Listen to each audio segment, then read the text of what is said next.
We're Scott and Crystal. We see ourselves as vagabonds, and we're so tickled to say we're headed out around the world. So is Kate Monster.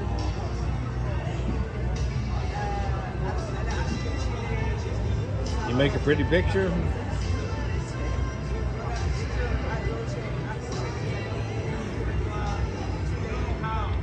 We're about to interview this woman. Do you have any comments? Yes! She should give me the recipe for dinner.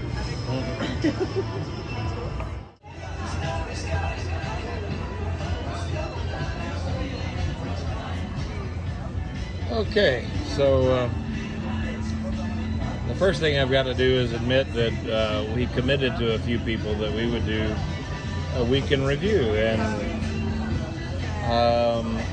in the last 2 weeks that was really difficult to do.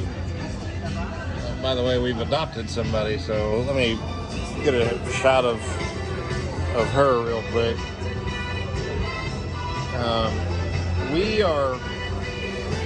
We are sitting in the Ben Yehuda pedestrian area of Jerusalem, and it's probably important to say that it's New Jerusalem. So we're out in the commercial area. Our hotel is about 3 blocks away. But what I want to see if we can't cover is what happened to the last 2 weeks. And a lot is really the answer. The last time we gave a report, we were coming into Madeira, a Portuguese island off the coast of Africa. And why did we not have a report since then? Well, we got into the Mediterranean, and then it's like suddenly everything is happening. We visited Malaga, we visited Sicily, we visited Mykonos. We had a moment in Israel, Haifa, and then we were back. So this last week we saw Ephesus and Santorini and Rhodes, and back to Cyprus, as she's right. In 2 days, that's what we're doing. We're going back to Cyprus, and we'll be there for a while. All right, so maybe that's got us caught up. And I know we have some videos up. But I know that since we filmed our climb at Etna, she erupted. And Crystal was actually upset that we were, was it 6 days late? 8 days late? 8 days? 8 days late. Yeah. I think she literally wanted to be there when the ash was flying, and it would have been cool. By the way, I do apologize for everybody who hears this. I won't be able to edit out the music behind us. Again, we're in a square, and they love ABBA music, among other things, and so they're making us feel at home. This is also a home to 1 billion cats, which is making Crystal feel at home. Yeah, you know, we've done previous weeks in review, and it was like we tried to make it a short, so under 60 seconds. We decided screw that with this. We want to let y'all know where we are, what we've been up to, and so if this takes 30 minutes, then it takes 30 minutes. And so anyway, but yeah, well, do you want to comment on something before Sicily, or do you want to comment on Etna? I think I said everything about Etna at Etna. That was possibly... I think you said I'm freezing, and I want to go back now. it was very cold. Maybe that was a training ground for Reykjavik, you know. I think I would say that one of the things we experienced when we first started doing weekend reviews is that we had 3 island stops in the West Indies, and then the day in Miami before we set off, and we were 8 days at sea before we had any port of call. And that was 8 days in which not only did we not see land, we didn't see other ships, we saw nothing but water. Very choppy water. So, you know, there's that. There was a lot of just trying to figure your way through the days. It's now the time when we go to the 11th deck and sunbathe. Do we go to the 10th deck? Should we take the napkin folding class? And so one of the things that really hit hard was that when we started making land and we started making ports, all of our time was devoted to being off the boat. And that made it very difficult to put together synopses of what we've been dealing with, what we've been experiencing, what's been happening, because it was 8 days of pretty much nothing happening, and then after that, it was everything is happening, you know?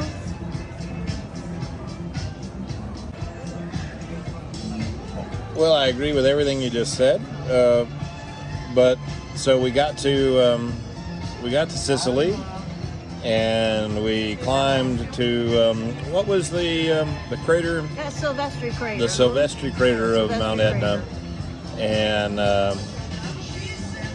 you know, when we left port that morning, it was 70, 75 degrees. It was below freezing on the crater, with amazing wind. The wind had to have been between 25 and 30 miles an hour. I mean, it came to the point where our guide called the hike because he said the conditions were too dangerous. And then 8 days later it erupts. Maybe we should have known. She was taking a breath.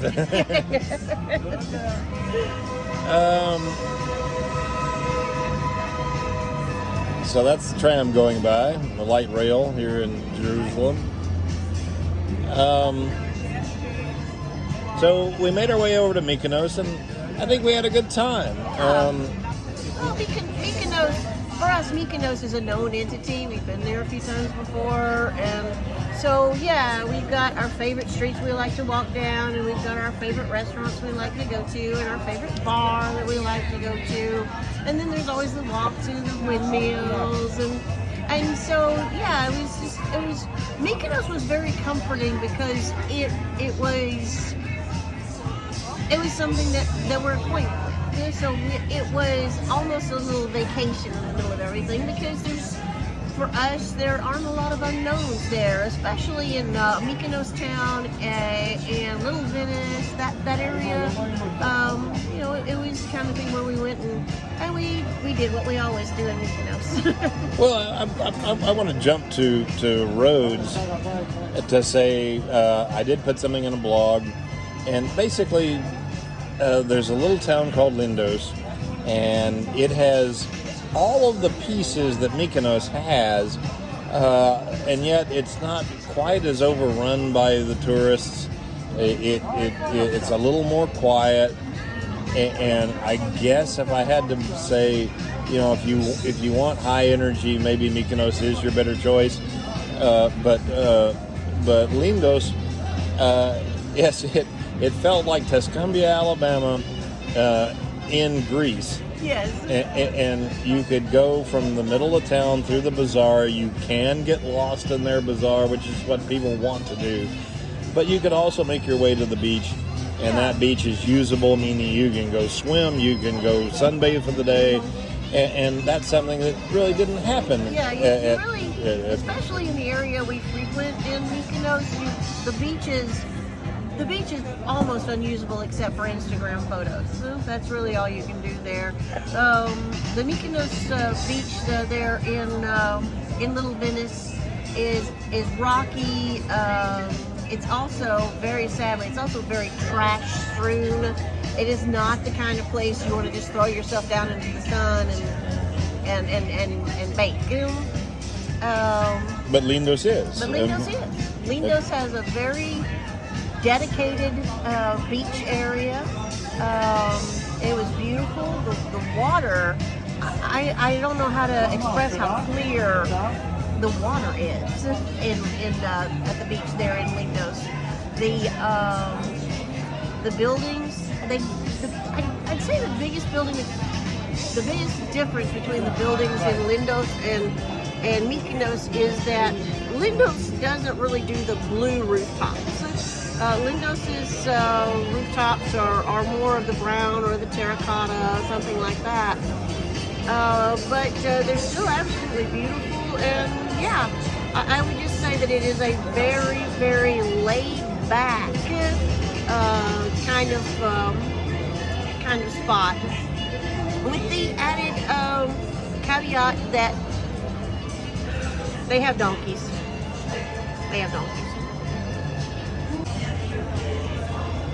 Well, so I skipped over something because I wanted us to have a moment to focus, and that's Santorini. Again, the good thing about Santorini, I want to say, is Ia, which looks all the world to me like Oya, but they say Ia. And the point is, so when your ship comes in, you don't dock at the harbor. You get a thing called a tender. You get a little boat that takes you to where you're going to go ashore in Santorini. We love Santorini because, as you might have, we didn't know that this was going to be a theme for us, but volcanoes apparently are a theme on our trip. And so we're in the caldera of Santorini, which is probably where Atlantis is, I might add.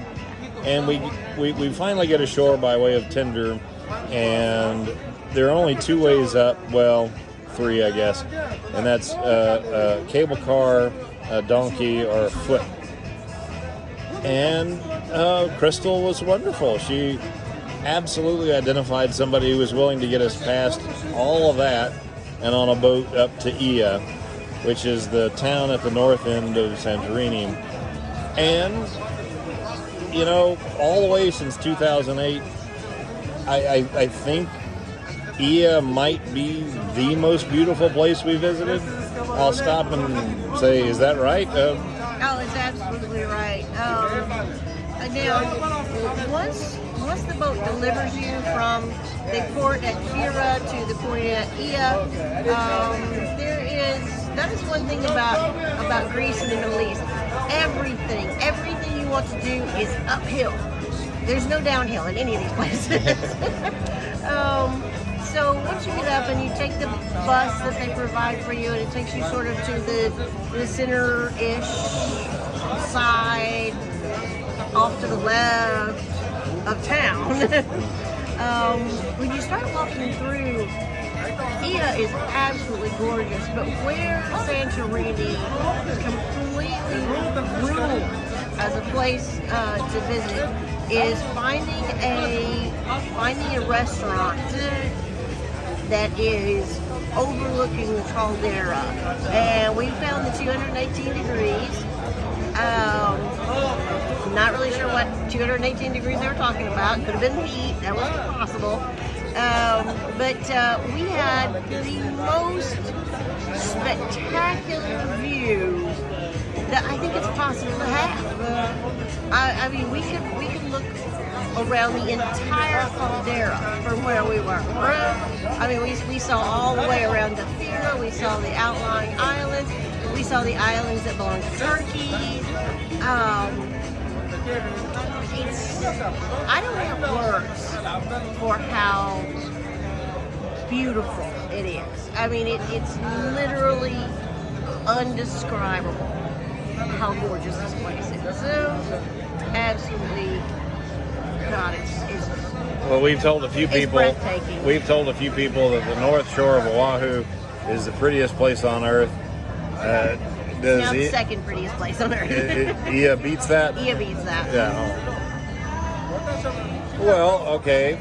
And I was about to press stop, and then we wind up in this situation where we believe that if we had waited for the cable car, we would not get back to the ship on time. No. And we are forced to walk the path that the donkeys walk. The line for the cable car down. When we got back to Fira, okay, I'm just going to be point blank honest and go, when we got back to Fira and they dropped us off at the taxi station, we were essentially lost at that point. Yep. We did not know where we were going. We did not know which direction to take. Basically, I knew that the only correct way to go was uphill, because that's all you can do. Uphill. There's uphill is all there is. Until you get to the stairs down to the port, and then it's all downhill and it's ungodly painful. But yeah, so it took us a while to get our bearings when we went to Fira, and when we finally found where we were supposed to go, the line for the cable cars. Oh, let me back up a little bit and say some of this is complicated by the fact that the day we got to Santorini, there were 3 cruise ships in the harbor. So there were 2. There was our Royal Caribbean ship. There was a Norwegian ship, and I can't remember if the third one was either another Royal Caribbean ship or it was a Celebrity. But anyway, 3 ships on the island at one time. And so we're all basically on the same schedule, so everybody's trying to get back on the cable car to get back down to catch the tenders to go to their boats at roughly the same time. The line, when we found the end of the line for the cable car, it had to be roughly a 2-hour wait. Because one of the things about the cable cars is there are, this was built in 1980, 81, 82, somewhere in there. The cable car from the top to the sea only ferries 36 people at a time. And so it's 36 people get loaded, 3 minutes down, 3 minutes back up, another 36 people go. The line was solidly 2 hours to wait. So we decided, I voted unilaterally, that we would just take the stairway down. No, because I'm not smart like that. And Scott said that the stairway down is 1.5 miles. I'm pretty sure he is underestimated by about 5. And it's a switchback constantly the whole way. So first of all, once we get on the line for the cable cars, we're trying to find the stairway down to. We're trying to find the top of the stairway so we can go down to the port. Well, we get lost again, and we finally stop in a shop because I've got to have my magnet and I've got to have my local book. And one of the ladies there was very helpful in telling us how we could get to the top of the staircase. So that, we found it, and that was the beginning of a solid hour and 15 minutes of down and down and down, and oh, let's avoid the donkeys. Because they don't care if you're in their path. They know they're bigger than you, and they're mean. And what nobody warns you about and what you don't think about when you start down this path is that the stairway is essentially a river of poop. Boom. it's not just that you're stepping down and stepping down and stepping down and switchbacking and all like that. It's you're dancing around because you're trying to avoid the poop that's, oh, it's in the center right now. Oh, it's on the right side. Oh, it's on the left side. Oh, you know. So you're essentially just doing this, the entire staircase down to the port in Vera. And it's exhausting. My hip is still not right.